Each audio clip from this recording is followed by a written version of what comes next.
वसंत पंचमी के मौके पर प्रयागराज में संगम किनारे आध्यात्म और आस्था का महाकुंभ माघ मेला अपने अगले पड़ाव की ओर बढ़ चला है।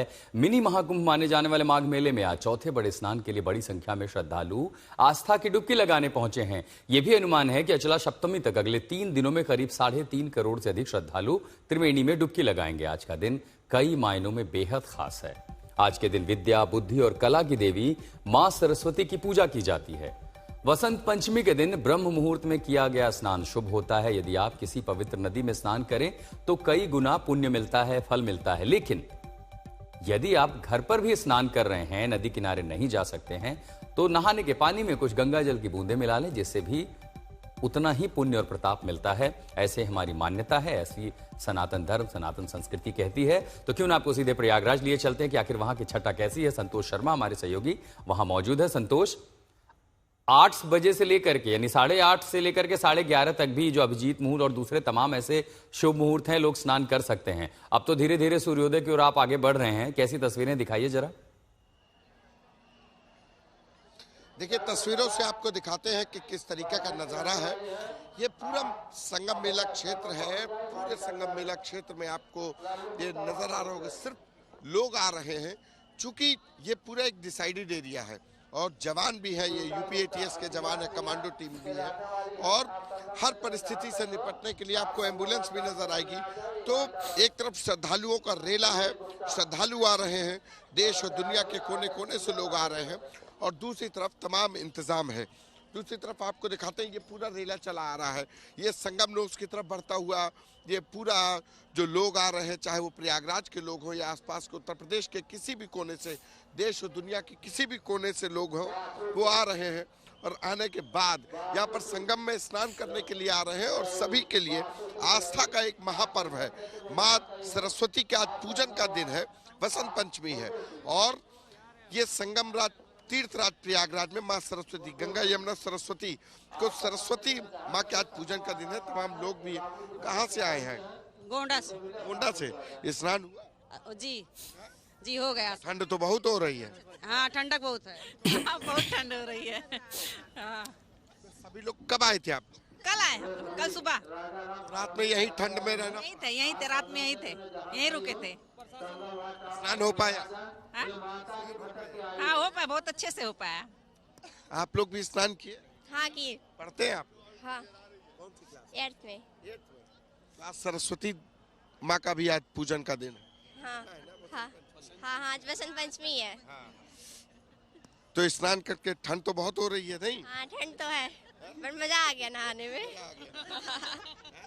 सभी को। आप कहाँ से? हम गोंडा से आए हैं। गोंडा से आए हैं। परिवारी पूरा फैमिली लेके आए हैं हम। सबको लेकर क्या कोई छूटे? नहीं, कोई ना छूटे, सबको ले आए हैं। अब लखनऊ से आके गोंडा से, फिर गोंडा से लेके आए इन लोगों को। हाँ, व्यवस्थाएं कैसी देख रहे हैं यहाँ? बहुत बढ़िया है, कोई दिक्कत नहीं है। नहाने में आपकी अच्छा है, कोई भीड़ भाड़ बहुत ज्यादा नहीं है। सब बढ़िया से आराम से प्रशासन लगा हुआ है, काम अच्छे से हो रहा है, कोई दिक्कत नहीं है। हम कल पहुंच गए थे यहाँ, प्रशासन आरती के पास रुके हुए थे, पूरी फैमिली लेके, कोई दिक्कत नहीं है, सब बढ़िया से चल रहा है। अच्छा लगा? अच्छा लगा, अभी बढ़िया। कहाँ से आए हो आप आगे आओ। जैसलमेर, राजस्थान। स्नान हो पाया? स्नान हो गया। हाँ। बसंत पंचमी के दिन का महत्व पता है? नहीं, पता है कि यहाँ मतलब बसंत पंचमी की जो स्नान है, ये प्रो मेन स्नान है और जो यहाँ पे संगम में आज तक डुबकी लगाई हमने और बहुत अच्छे से सुकून मिला यहाँ पे आने के बाद। हर किसी को पुण्य कमाने का ये मौका है और हर कोई यहाँ से, देखिए आप दूर तक आप देखेंगे सिर्फ और सिर्फ लोगों का रेला है, लोग आ रहे हैं। हर किसी के पास एक अपनी जल्दबाजी है। किसी को संगम में स्नान करना है, वो दौड़ा जा रहा है और किसी को संगम स्नान करने के बाद अब अपने घर भी जाना है। तो आज बसंत पंचमी के पावन पर्व पर एक ये महापर्व है। बसंत पंचमी का माघ मेला का ये चौथा स्नान है और इस चौथे स्नान में जो वसंत पंचमी का पर्व होता है वो बहुत महत्वपूर्ण हो जाता है, क्योंकि ज्ञान की देवी, बुद्धि की देवी सरस्वती माँ के पूजन का दिन है। और प्रयागराज की धरती इसलिए भी महत्वपूर्ण हो जाती है क्योंकि ये त्रिवेणी का शहर है। माँ सरस्वती, गंगा यमुना जब उनके साथ सरस्वती मिलती है, तो माँ सरस्वती के संगम से ही संगम बनता है, तीर्थराज प्रयागराज बना है। तो आप तस्वीरों से देखते रहिए कि किस तरीके से लोग आ रहे हैं।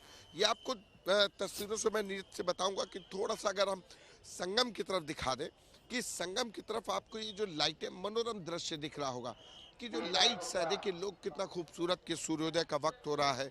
इसको कहते हैं कि उषा काल शुरू हो चुका है। अब थोड़ी देर बाद भगवान भास्कर के भी दर्शन होंगे, लेकिन अभी हालांकि कोहरा इतना ज़्यादा है कि लगता नहीं है कि भगवान भास्कर का इतनी जल्दी दर्शन हो पाएंगे। लेकिन इतना ज़रूर है कि लालिमा फूटेगी और उसके बाद जो मनोरम दृश्य संगम के किनारे होगा, जो साइबेरियन पक्षी आते हैं वो अपने आप में मनोरम, और किनारे जो व्यवस्थाएं की गई हैं।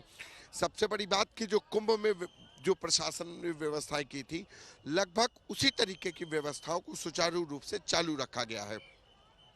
और यही वजह है कि कुंभ का तो एक एक दिन में 8-8, 9-9 करोड़ लोग स्नान कर रहे थे, तो 3.5 करोड़ जैसे पिछली बार मौनी अमावस्या पर 4.5 करोड़ के लगभग लोगों ने स्नान किया।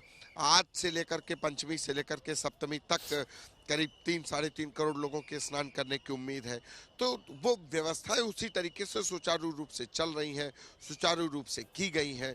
कहीं पर भी कोई अव्यवस्था नहीं है। साफ सफाई का बहुत ध्यान रखा गया है। महिलाओं के लिए जब वो किसी तीर्थराज जाती, किसी भी जगह पर जाती हैं, तो महिलाओं के लिए विशेष इंतजाम किए गए हैं कि वो स्नान भी करें, और स्नान करने के बाद उनके लिए जो तमाम अन्य ज़रूरतें होती हैं उनका भी बखूबी ध्यान रखा गया है। साफ सफाई, लाइटिंग, और अगर कोई अव्यवस्था ना फैले तो उसके लिए जवान जगह जगह पर मुस्तैद है। अधिकारी रात भर से आशुजी फील्ड में मुस्तैद हैं अधिकारी। देखिए, अब आपको दूसरी एक तस्वीर भी दिखा देता हूँ।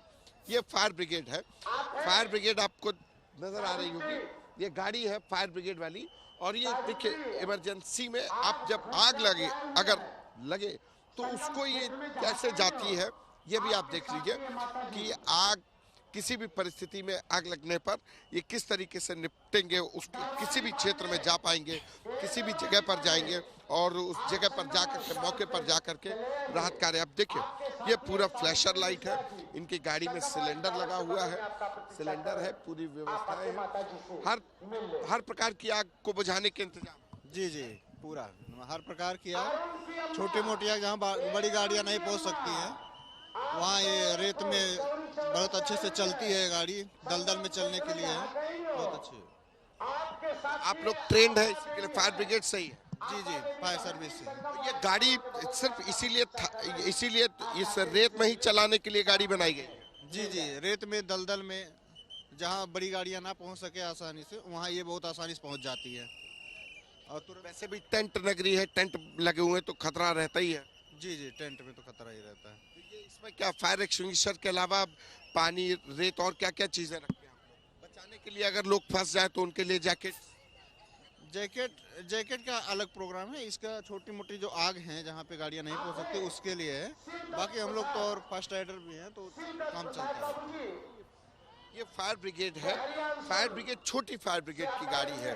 मतलब ये कि अगर जब आग लगती है तो इमरजेंसी में, चूंकि अगर कोई ठीक है संतोष, बहुत बहुत शुक्रिया तमाम जानकारी के लिए। प्रयागराज माघ मेला की शुरुआत हो चुकी है। हमारे सहयोगी संतोष शर्मा वहां की तस्वीरें दिखा रहे थे। माघ मेला के दिन हजारों लोगों की भीड़ संगम नोच पर पहुंची हुई है।